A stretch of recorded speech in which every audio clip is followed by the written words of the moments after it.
During an interview on Friday, the president of Planned Parenthood told BuzzFeed that Ivanka Trump's silence on the health care bill was deafening and said it's time for Ivanka to stand for women. But Ivanka Trump had no time to heed Planned Parenthood's call to protect women's health care from the failing Trump-Ryan care because she was busy on the slopes in Aspen with several members of the Trump family.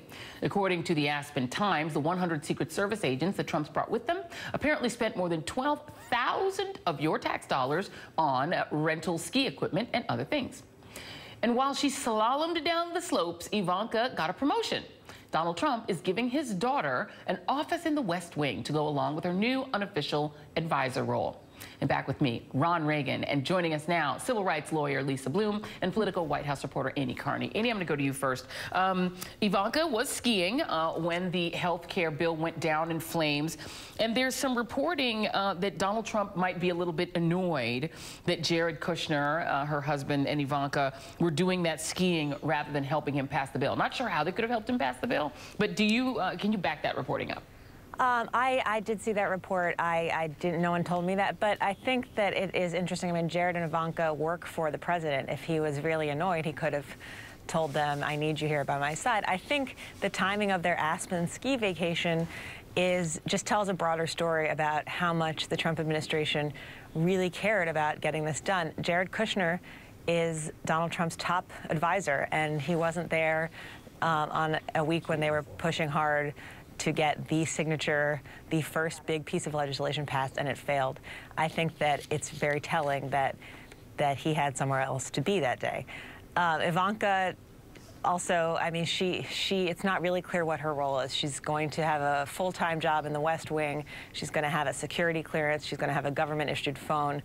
But she doesn't have a job title, and she's not technically a federal employee, so we're still kind of figuring out where she fits into all of this. Very quickly before I move on, when you say very telling, do you think Jared Kushner opposed the bill?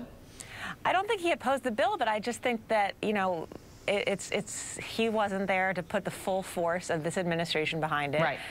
This is one of the most senior people in the White House. Yep. I think just the fact that he was skiing it just tells the story itself. Maybe it was very important for him to get some skiing time. And Lisa Bloom, the Planned Parenthood tried to make the point that Ivanka Trump, since she sort of put herself forward as this champion of women's issues, you know, they put out all the information about all the services that Planned Parenthood provides. This bill did jeopardize Planned Parenthood funding.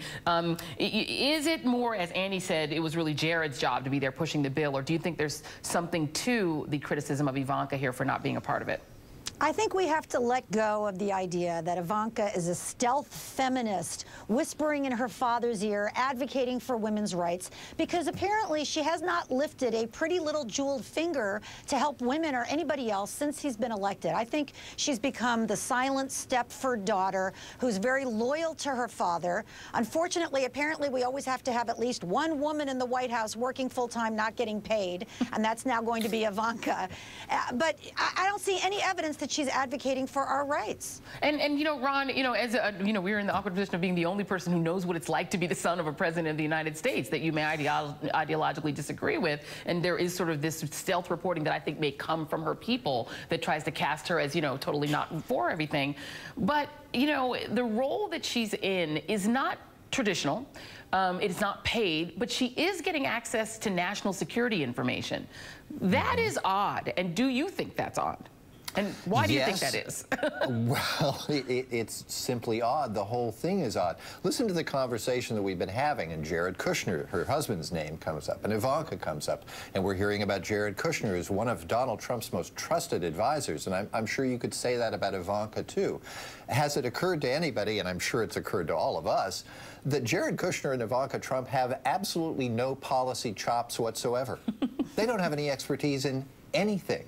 It says a lot about Donald Trump and his inability to be president, that these two people who don't know anything about anything are among his top advisors. Now, there are a whole bunch of ethical and conflict of interest questions that arise with Ivanka Trump being in the West Wing, with an office, with a government phone, with security clearance and all of that.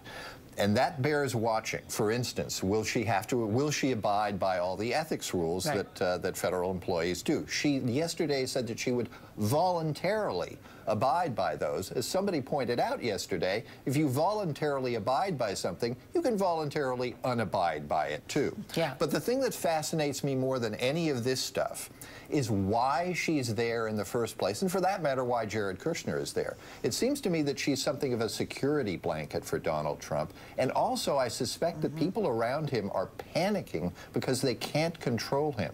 He's a reckless, thoughtless, unknowledgeable president who tweets madly at all hours of the morning, and they need somebody to get that under control, and maybe Ivanka is it. And, you know, that I get that sense, too, that maybe she has a security clearance because he needs that security blanket, even in national security meetings, someone to be there to, you know, I don't know, provide what service, explaining things maybe. Lisa, she also legally is not bound by the emoluments clause. And Jared Kushner is doing very big dollar deals with Chinese government-owned businesses. They've just gotten 38 new patents approved in China. It's possible, too, that Ivanka Trump, now with national security clearance, she could help her husband's company make a lot of money. She absolutely can. And let's not forget, she still owns her own company, the Invanka Trump brand. She has a book coming out, supposedly, called Women Who Work, although I've never seen her do anything to support actual working women other than herself. Her own company uses unpaid interns, which is kind of ironic because now she has a position where she's not getting paid. So she's going to probably do very well in that book because this raises her profile. But I think it's absolutely right. She's there to sort of soften Donald Trump's image. And she's there for one reason only, because she is 100% loyal to her father. And again, I remind everyone, there is absolutely no evidence that she's ever opposed him, that she's ever stood up for working people, stood up for women or LGBT people or anybody else. There's been some rumors now and then, but there's no evidence of it. Yeah, I think we're out of time. But very quickly, Annie Carney, any concern on the Hill about her role? Are Republicans concerned about this at all? I think that there is, well, I think there's pressure on her, as we were just saying, and the clip that you started this with. I think Planned Parenthood is going to be a real test for her. She said that women's issues are her issues, women empowerment issues. Will she be able to stand up and have an effect on this? Absolutely. Well, thank you very much, Ron Reagan, Lisa Bloom, and Annie Carney. Appreciate you guys.